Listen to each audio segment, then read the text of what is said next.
let's talk about types of hearing aids. What do you know? In the ear, over the ear, behind the ear. There you go. Thank you very much.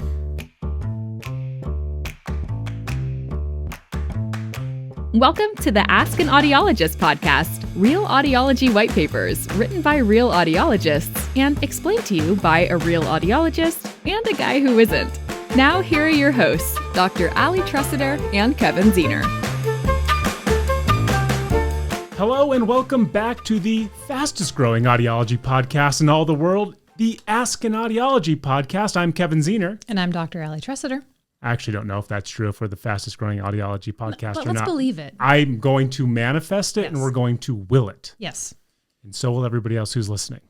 I'm excited for today's topic because unlike everything else we've ever talked about on the show, I kind of know a little bit about what we'll be chatting about. And by a little, I'm emphasizing a little, but I know a little bit about what we're talking about. And it's types of hearing aids, including Bluetooth hearing aids. This article was written by Dr. Deanne Rudden from Longmont Hearing and Tinnitus Center out there in Longmont, Colorado. So, Dr. Ali, let's kind of get right into it and discuss all the hearing aid options available to would-be patients and the designs and all the cool functions that come with them. Well, before we get into that, you can't say this is a topic that you know something Yep. about and not lead with that. Yep. So let's start with you, Kev. Okay. Let's talk about types of hearing aids. What do you know? In the ear. Great. In the ear, over the ear, behind the ear. There you go. Thank you very much. Wow. Some of them Bluetooth compatible, some of them not. Did you just read that off of Deanne's article? I have many things up on my screen that may or may not hopefully make me not as dumb as I sometimes sound. Excellent. Yeah. Well, let me build on what you've said. Perfect. So you're right. You really kind of categorize them into the two big umbrellas. One is behind the ear. The other is in the ear or custom, right? So let's start with behind the ear. Let's do it. Two kind of, subcategories there. One is truly a behind the ear hearing aid where all of the components are behind the ear, including the receiver or the speaker. Got it. Then there's also the receiver in the canal hearing aid, which there is a piece behind the ear. Then, as we had said on our last podcast, there's a wire that comes down and there's a receiver that goes into the ear. So those are the two main types of behind the ear hearing aids. Copy that. Now, can I ask a question? You can. Those can be like customized, right? Like you can get certain colors. You can. Because I remember I attended an event with Daymond John from the Shark Tank, and he was such a proponent of owning his hearing loss that he had over the ear, behind the ear hearing aids, but he had them custom made and they were bright red.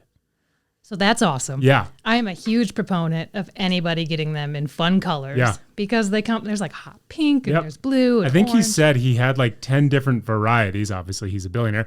10 different varieties so that they could match with whatever outfit he was wearing during the day. Oh, that's fantastic. Yeah.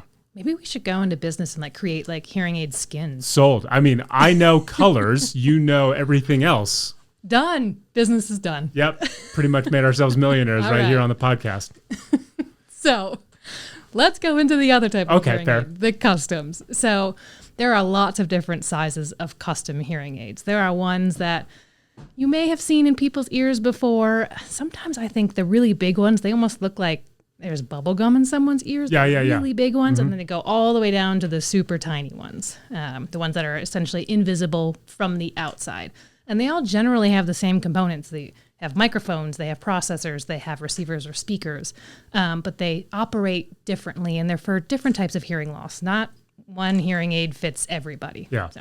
So talk to me about Bluetooth compatibility. I mean, obviously that is a technology that's been around for a very long time. We as a society are very conditioned to understand it and how to use it. But for a lot of hearing aid users, it's still a new feature. And so what does Bluetooth connectivity or compatibility with a patient's phone, what kind of freedom does that provide them now? So let's just start out and say hearing aids are really cool. I mean, they're cool. I agree. There are moments where I say to myself, I'm not wishing this on myself, but at the point that I ever need hearing aids, I'm going to be stoked to have them. They're pretty cool Yeah. because you can sneakily listen to music, right? Because they connect to your phone via Bluetooth. Yeah. So the benefits there, as soon as you've connected it to your phone, You can stream phone calls right to your ears. amazing. You can stream YouTube videos. You can stream anything that you can listen to on your phone can stream right to your ears, which is awesome because usually when you're speaking on a phone, it only goes to the one ear when you're holding it up. But getting stereo sound is really great for people who have hearing loss, especially if there's background noise, right? And don't hearing aids have the ability to kind of suppress background noise? Like, aren't there features within it to where, and I have no idea how any of this stuff works, but if I'm looking at you and talking at you, so it's kind of directional, the hearing aids know what to, as if there's some sentient being, the hearing aids know what noise to kind of cancel out. Kevin, your brilliance is amazing. Thank because you're correct. There are directional microphones, and so they can be programmed to focus on what's in front of you. They can be programmed to focus on what's beside you. Like say you're a taxi driver, and usually, the people who are in your car are sitting behind you. You can put a program into the hearing aids really just to pay attention to what's behind you, which really gets back to how cool hearing aids are. They know the difference between speech and other noises. They know the difference between a steady state sound and an impulse sound. I mean, they really can pick apart all those different pieces to make speech more audible and clear for the user.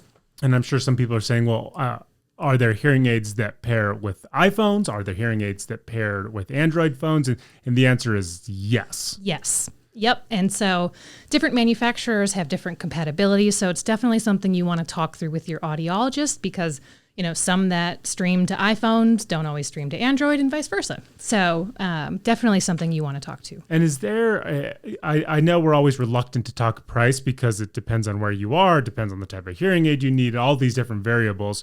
But, if I'm somebody who is at least adept at technology, who understands it to an element that maybe I do today. And so the idea that Bluetooth wouldn't be over my head, I mean, what's the general price range area that we're looking at affordability for something like that? Sure. So that's a tough question because you're right. It does vary depending on location. And really, it varies depending on what type of technology you need. Mm-hmm. How advanced of technology do you need to be able to hear at your best?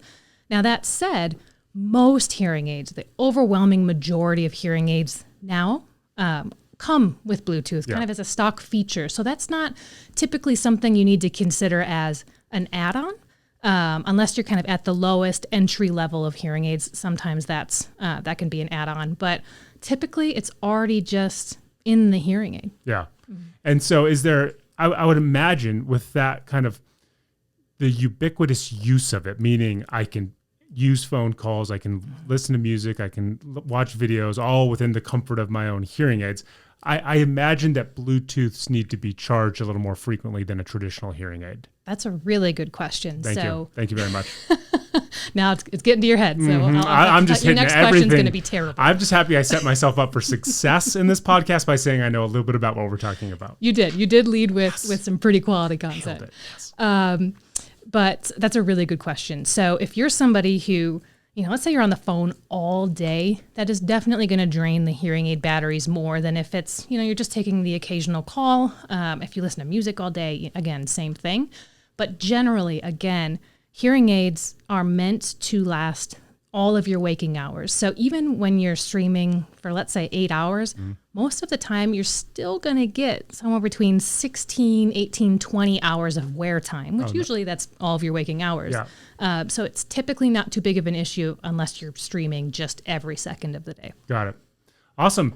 And if you want more information about the types of hearing aids and Bluetooth compatibility, just call me because clearly I know all of it. Or you can go to askanaudiologist.com. Again, thanks to Dr. Deanne Redden for taking time out of her busy schedule to write this article. And of course, thank you to Dr. Allie for being here. Thanks, Kev. And we want to encourage everybody to have a great week, and we will see you all next Monday.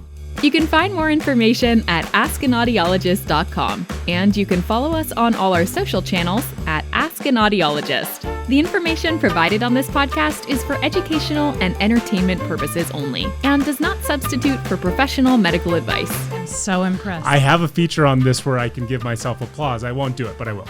Thank you. Thank you very much. That's it. That's as cheesy as we'll get on this podcast.